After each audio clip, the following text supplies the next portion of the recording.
Nous ouvrons ce soir une séquence de 3 rendez-vous.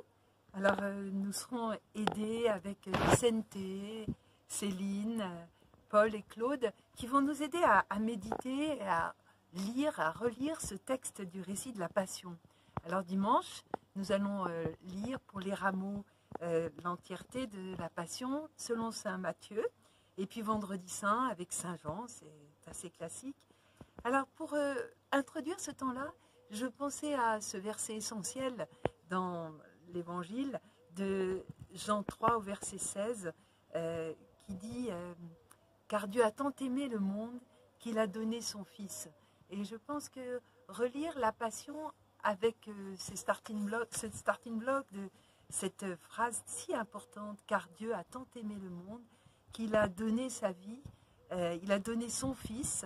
Et là, il y a quelque chose, je crois, qui nous met dans la passion de Dieu, combien nous sommes aimés par notre Créateur, combien il n'a de cesse que de nous réconcilier, que de nous donner ce salut.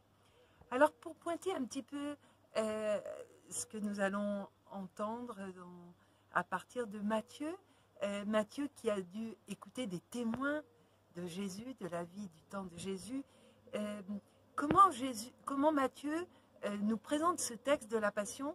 Eh bien, il insiste sur l'accomplissement des Écritures. Et à travers les promesses, à travers les patriarches, tout était déjà en germe pour cette annonce, ce salut qui va s'accomplir, cette promesse que Jésus, que celui qui est le Messie, va accomplir. Et c'est tout ce récit de la Passion à travers Matthieu, donc qui va nous révéler cela. Alors, en Saint Jean, que nous lirons donc le vendredi saint, il y a une autre inclinaison, c'est la souveraineté de Jésus. Jésus est droit dans sa passion, c'est le roi. Et on dit même que, on voit, les exégètes disent qu'il y a une grande sérénité dans le texte de la passion chez Saint Jean. Jésus reste uni avec le Père. Et Saint Jean, à sa manière, est impliqué dans cette passion qu'il relate. Alors, c'est une invitation pour nous, je crois, à lire ce texte qu'on appréhende un peu, et c'est normal. Eh bien, en demandant, c'est une invitation pour nous à demander à l'Esprit Saint de nous aider à lire dans la passion que Jésus vit, où se trouvent aussi toutes ces passions qui sont nos vies aujourd'hui traversées par les angoisses, les peurs.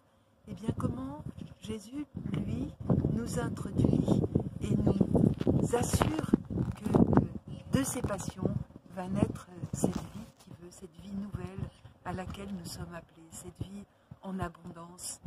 Voilà, bonne lecture, bon chemin pour ce temps de la Semaine Sainte, d'ouverture à la Semaine Sainte. Bonjour à tous.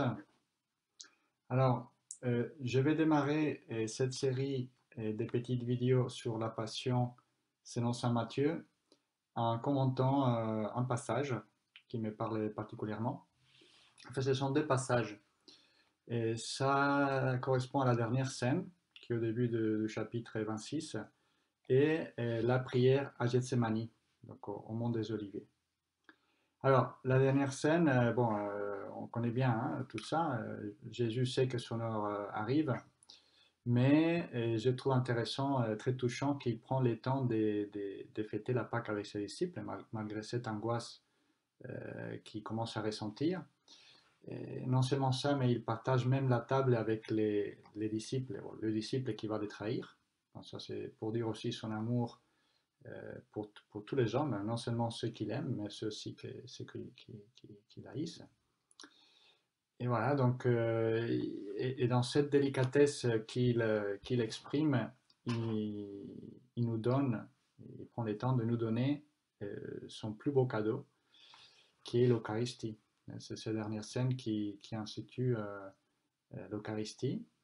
Et c'est une façon voilà, de perpétuer les dons de sa vie pour nous. Donc rester avec nous toujours, comme il a dit aussi à la fin de l'Évangile. Je serai avec vous tous les jours jusqu'à la fin du monde.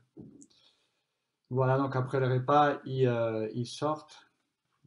Ils chantent les psaumes, comme c'était la coutume juive. Et ils sortent se promener au Mont des Oliviers, au jardin des Gethsémani. Et c'est là voilà, où la peur commence. On voit qu'il commence à éprouver une très grande tristesse, une très grande angoisse devant les événements qui arrivent. Alors on peut voir clairement que Jésus a très très peur, a vraiment très peur de ce qui va lui arriver. Alors il commence à prier pour 3 fois. Il prie son Père, il prie Dieu de faire passer cette coupe.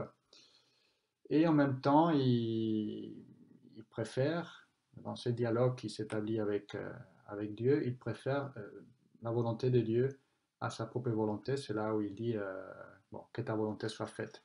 Alors, ce qui est intéressant de ce passage aussi, ce qui est trop touchant, c'est qu'il donne plein de sens, plein de cohérence à cette phrase aussi qui fait partie de la prière de notre Père qu'il a apprise à ses disciples au chapitre 6 de l'évangile de Matthieu. Que ta volonté soit faite. Alors, ce qui est touchant aussi, ce que j'aime bien de ces passages, c'est que cette prière angoissée, ce désir qui est tout à fait humain d'éviter la suite, d'éviter la passion qui va suivre, nous donne à voir avec une intensité particulière l'humanité du Christ. Bien sûr, il aurait pu faire appel, comme dans notre passage de l'Écriture, à sa divinité, il aurait pu fuir, il aurait pu trouver d'autres solutions pour éviter la passion, mais il choisit finalement d'accepter la volonté du Père et de faire confiance en son dessein de salut qui lui allait accomplir. Alors, dans ma vie concrètement, j'ai trouvé ces passages de l'Évangile très, très touchants. J'aime beaucoup en particulier les mystères, le premier mystère douloureux, c'est la prière de Gethsémani. Et il m'a inspiré dans des moments difficiles que j'anticipais négativement. Et en fait, chaque fois que j'ai eu peur, ce passage me rappelle que Jésus en a eu également, comme n'importe quel autre être humain. Et c'est précisément parce que Dieu lui-même, à travers son Fils, a éprouvé ces sentiments, cette peur, qu'il est plus en mesure de me comprendre, de compatir dans cette peur, et il est donc plus en mesure de pouvoir m'apaiser, me réconforter, me rassurer. Alors aussi, à chaque fois que j'ai senti que je faisais ou j'avais à faire sa volonté, par ce même passage me rappelle que je pouvais aussi compter sur son soutien pour accomplir ce que j'avais à faire, ce qui était sa volonté pour ma vie. Et il y a aussi cet aspect qui est intéressant, qui me parlait beaucoup de ces passages, c'est, comme Jésus l'a fait dans la prière de Gethsémani, de vouloir, de chercher et d'essayer d'accomplir la volonté de Dieu dans ma vie. Je pense que c'est quelque chose qui est très, très parlant et qui est très pertinent pour tous les chrétiens. Alors pour finir cette petite vidéo, je recommande vivement la lecture de ce petit ouvrage qui est, c'est la version espagnole, qui est attribué à Padre Pio. Il est consacré à la prière, à l'agonie de Jésus au Mont des Oliviers. Donc c'est un petit ouvrage qui m'a pas mal accompagné dans ma prière et ma méditation sur la passion de Jésus ces dernières années. Voilà, donc c'est tout ce que je voulais partager avec vous. Je vous souhaite un bon fin de carême, une belle semaine sainte, pleine de grâce et de bénédictions, et que Dieu vous bénisse. À bientôt. Au revoir. Psaume 138. Tu me scrutes, Seigneur, et tu sais quand je m'assois, quand je me lève, de très loin, tu pénètres mes pensées. Que je marche ou me repose, tu le vois. Tous mes chemins te sont familiers. Avant qu'un mot ne parvienne à mes lèvres, déjà, Seigneur, tu le sais. Tu me devances et me poursuis, tu m'en sers. Tu as mis la main sur moi. Savoir prodigieux qui me dépasse, hauteur que je ne puis atteindre. Où donc aller loin de ton souffle, ou m'enfuir loin de ta face? Je gravis les cieux, tu es là.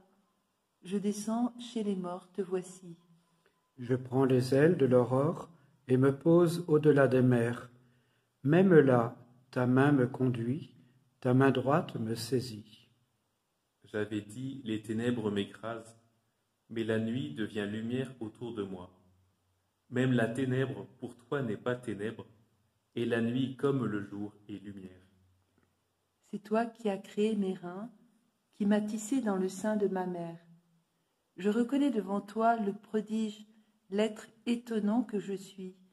Étonnantes sont tes œuvres, toute mon âme le sait. Mes os n'étaient pas cachés pour toi quand j'étais façonné dans le secret, modelé aux entrailles de la terre. J'étais encore inachevé, tu me voyais. Sur ton livre, tous mes jours étaient inscrits, recensés avant qu'un seul ne soit. Que tes pensées sont pour moi difficiles, Dieu, que la somme est imposante. Je les compte, plus nombreuses que le sable. Je m'éveille, je suis encore avec toi. Scrute-moi, mon Dieu, tu sauras ma pensée. Éprouve-moi, tu connaîtras mon cœur. Vois si je prends le chemin des idoles et conduis-moi sur le chemin d'éternité. Gloire au Père et au Fils et au Saint-Esprit, pour les siècles des siècles. Amen. Seigneur, accorde-nous la grâce de persévérer dans ta volonté, afin qu'au long des jours, le peuple dévoué à ton service augmente en nombre et grandisse en sainteté. Par Jésus Christ, ton Fils, notre Seigneur. Amen. Amen.